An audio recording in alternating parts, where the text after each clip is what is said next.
दोस्तों स्वागत है आप सभी का वर्ल्ड अफेयर्स चैनल पर। स्टार्ट करते हैं अपने आज के करंट अफेयर डेली बेसिस पे। यहाँ पर आप quick points, special day, unsecured day, news of the day, PYQs cover कर सकते हैं। मेरा Telegram channel Aman sir wifi study search करें so that you get PDF and link also. चलिए आज के दिन की शुरुआत करते हैं। World patient safety day. देखिए मई 2019 में वर्ल्ड हेल्थ असेंबली हुई थी, जिसका 72nd सेशन था वर्ल्ड हेल्थ असेंबली का।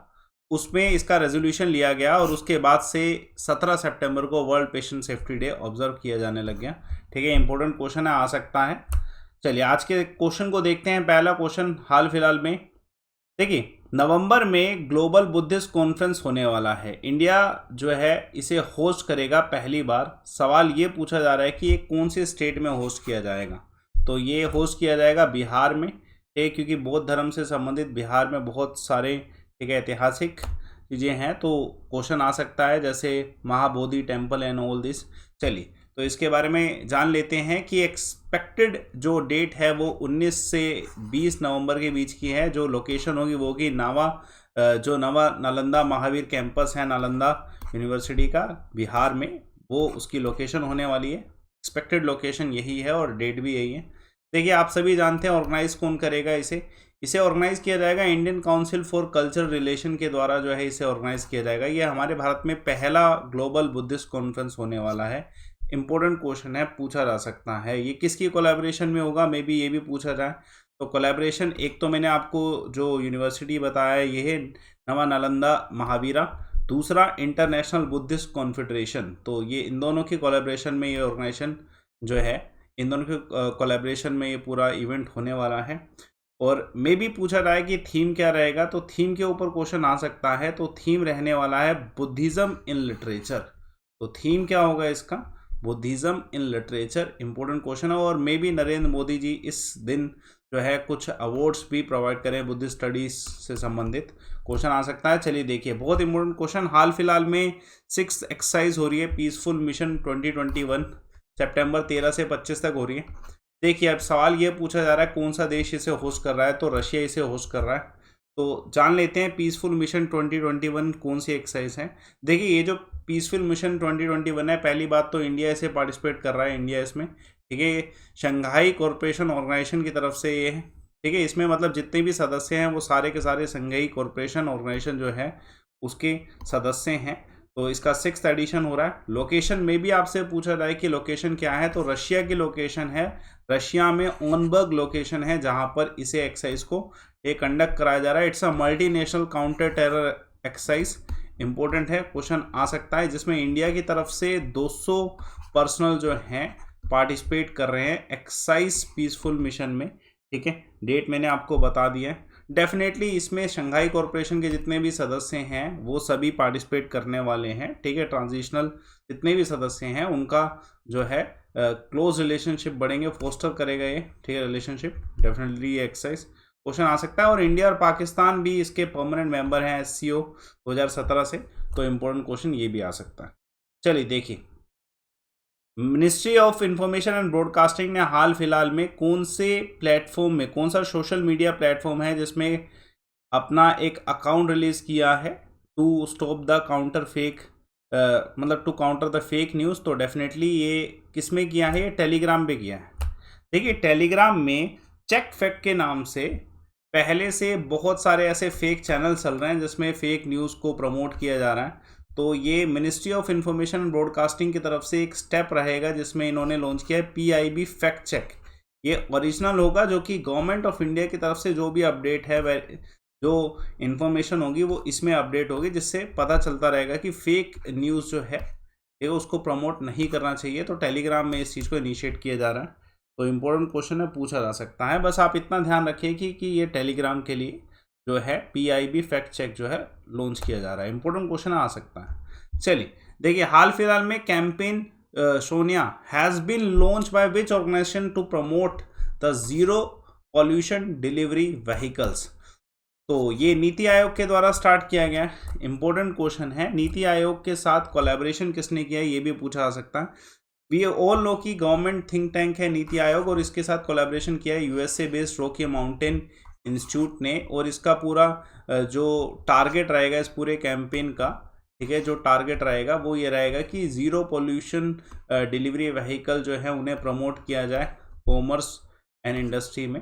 डेफिनेटली अगर ज़ीरो पोल्यूशन व्हीकल की अगर बात करी जाए तो जितने भी इलेक्ट्रिकल व्हीकल्स हैं उन्हें प्रमोट करना है अर्बन डिलीवरी सेगमेंट में। जैसे किसी भी तरीके की अर्बन डिलीवरी है किसी भी प्रोडक्ट की, उसमें अगर इलेक्ट्रिकल व्हीकल यूज़ होता है तो डेफिनेटली पोल्यूशन जो है नहीं फैलेगा। एनवायरनमेंट, हेल्थ, इकोनॉमिक बेनिफिट सब कुछ इलेक्ट्रिकल व्हीकल से पॉसिबल है, तो इसे प्रमोट किया जाए। ठीक है, तो इम्पोर्टेंट है, क्वेश्चन आ सकता है। हाल फिलहाल में कौन सी ऑर्गेनाइजेशन है जिसे UNESCO King Sejong literacy prize 2021 मिला है? तो NIOS को मिला है। ये प्राइस किसको मिला? NIOS को मिला है, national institute of open schooling. इनको ये प्रेस्टिजियस प्राइज जो यूनेस्को की तरफ से दिया जाता है, ये इसलिए दिया गया है कि इन्होंने, ठीक है, एजुकेशन जो है जितने भी डिसेबल्ड पर्सन हैं उन सभी को technology enabled inclusive learning material provide किया है, जिसकी वजह से, ठीक है, जितने भी डिसेबल्ड हैं उनको बहुत ज़्यादा बेनिफिट हुआ है। स्पेसिफिक फोकस जो था इनका Indian sign language based content पे था, जितने भी डिसेबल्ड हैं उन सभी के लिए, तो इस वजह से इन्हें ये प्राइज़ मिला है। NIOS के बिहाफ पर जो प्राइज़ है, ठीक है, प्रोफेसर सरोज शर्मा जो चेयरपर्सन NIOS उन्होंने रिसीव किया। ठीक है, इंपॉर्टेंट क्वेश्चन है, पूछा जा सकता है। ठीक है, रिसीव किसने किया? दूसरा इंपॉर्टेंट ये है कि जो यूनेस्को इंटरनेशनल लिटरेसी प्राइज़ है हर बार किसी एक यूनिक थीम पर फोकस करता है, इस बार डिजिटल लिटरेसी लर्निंग पर जो है फोकस था इस बार।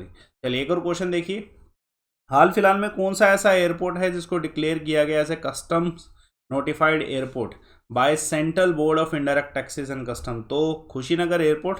देखिए कुशीनगर एयरपोर्ट को इससे पहले ही, इससे मतलब कुछ साल पहले ही जो है इंटरनेशनल एयरपोर्ट भी घोषित किया गया था प्रधानमंत्री नरेंद्र मोदी जी द्वारा।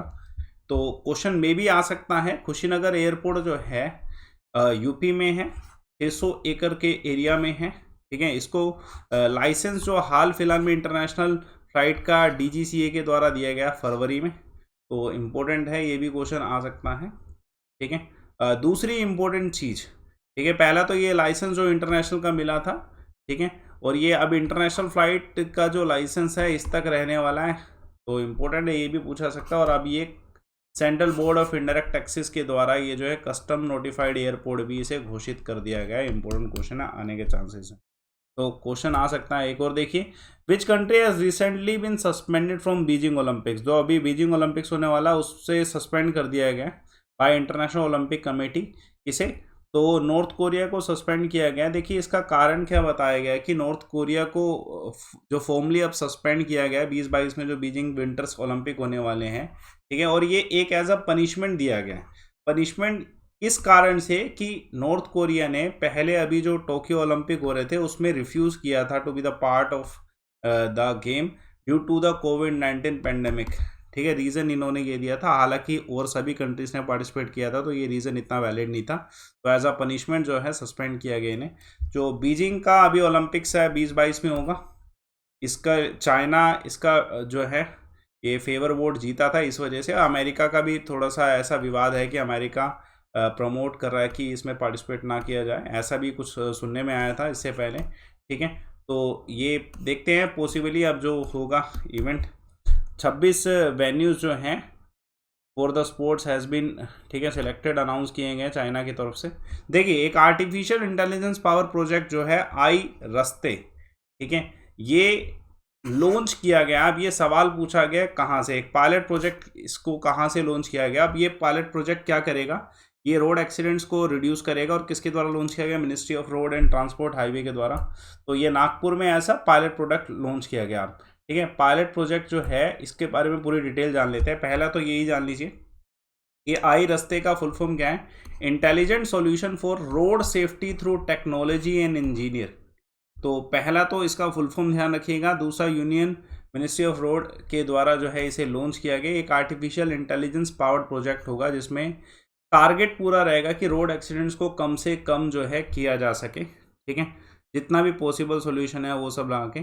ठीक है, तो ये प्रोजेक्ट लॉन्च किया गया पायलट बेसिस पे नागपुर महाराष्ट्र में। इसका एम क्या रहेगा कि इस रोड पे 50% जो एक्सीडेंट है उसको रिड्यूस करने की कोशिश की जाएगी। ठीक है, तो पूरा जो है स्पोर्ट जो है आर्टिफिशियल इंटेलिजेंस को यूज़ करके किया जाएगा। इंपॉर्टेंट क्वेश्चन आ सकता है।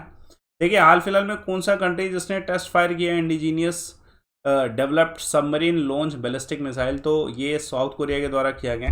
देखिए साउथ कोरिया कुछ चुनिंदा देशों में से बना है जिसने न्यूक्लियर वेपन नहीं है इनके पास, first country without nuclear weapon जिन्होंने जो है ठीक है ऐसी मिसाइल बनाई है। ठीक है, साउथ कोरिया पहला ऐसा कंट्री है, फर्स्ट कंट्री है जिसने विदाउट न्यूक्लियर वेपन होते भी जो है बैलिस्टिक मिसाइल जो है ये बनाया है। ठीक है, सबमरीन लॉन्च बैलिस्टिक मिसाइल जो है बनाया है। इंपॉर्टेंट है, क्वेश्चन आ सकता है। ठीक है, अदर कुछ और भी बहुत सारे देश हैं जिन्होंने SLBM जो है इसको ठीक है टेस्ट किया, डेवलप किया। United state, Russia, China, Britain, France, north Korea और इंडिया, यही है। लिमिटेड है वैसे ये। ठीक है, तो साउथ कोरिया उनमें से एक है। ठीक है, डेफिनेटली। देखिए पहली बात साउथ कोरिया ने ये टेस्ट किया, और दूसरा उसी सेम दिन नॉर्थ कोरिया ने भी जो है एक बैलिस्टिक मिसाइल जो है टेस्ट की थी, ठीक है, जिस पर यूनाइटेड नेशन ने सैंक्शन लगा रखा है। डेफिनेटली साउथ कोरिया तो पीसफुल तरीके से कर रहा है, नॉर्थ कोरिया का थोड़ा सा रिस्क रहता है ना, वी ऑल नो। चलिए आज के किक पॉइंट्स देखते हैं। चेंज मेकर अवार्ड जो है किसे मिला है? डॉक्टर शगुन गुप्ता जी को, इम्पोर्टेंट। और first golfer in the world to get the Dubai golden visa, तो आंसर है जीफ मिल्खा सिंह। ठीक है, हाल फिलहाल में अफ्रीकन फूड प्राइस 2021 किसे मिला? ICRIST जो है इनको SAT जो है इसे मिला। देखिए इंपॉर्टेंट है, मैंने कल आपसे सवाल पूछा था कि ऑयल और पेट्रोल का केमिकल नेम क्या है, तो आंसर है सल्फ्यूरिक एसिड। ठीक है, पूरा डिटेल प्लॉट ट्विस्ट के द्वारा बताया गया है। ठीक है, और देखते हैं आज का क्वेश्चन इंपॉर्टेंट है। देखिए ये जो क्वेश्चन है CHSL में आया हुआ, आप इसका पूरा डिटेल में बताएं। CHSL 2017 का है। हाँ जी, इसमें से कौन सा एक फंडामेंटल प्रिंसिपल है जैन धर्म का? ठीक है, जो एक सिद्धांत है जैन धर्म में, बताएं इन सभी में से। और ये पूरे टर्म और जैन धर्म से संबंधित जितने भी तीर्थंकर हैं, अगर आप बता सकते हैं तो ज़रूर बताएं आखिरी तीर्थंकर कौन रहे। ठीक है, जैन धर्म की शुरुआत, जैनिज्म की शुरुआत किसके द्वारा की गई, ये सब आप डिटेल में ज़रूर बताएं। और मेरा टेलीग्राम चैनल जरूर सर्च करें, Aman sir wifi study, so that you get PDF। और ध्यान रखिएगा, आज मैं आपको दोपहर 2 बजे वाईफाई स्टडी पे मैराथन स्टार्ट कराने वाला हूं। अगर आप SSC, रेलवे, इन सब एग्जाम्स की भी तैयारी कर रहे हैं, या जीके की तैयारी, जीके अगर आप पढ़ना चाहते हैं, तो आप आज दोपहर 2 बजे इस टेलीग्राम चैनल पे लिंक ले सकते हैं। कंप्लीट मैराथन होगा 3 घंटे का, तो उसमें आप जुड़ सकते हैं एग्जैक्ट 2 PM पे।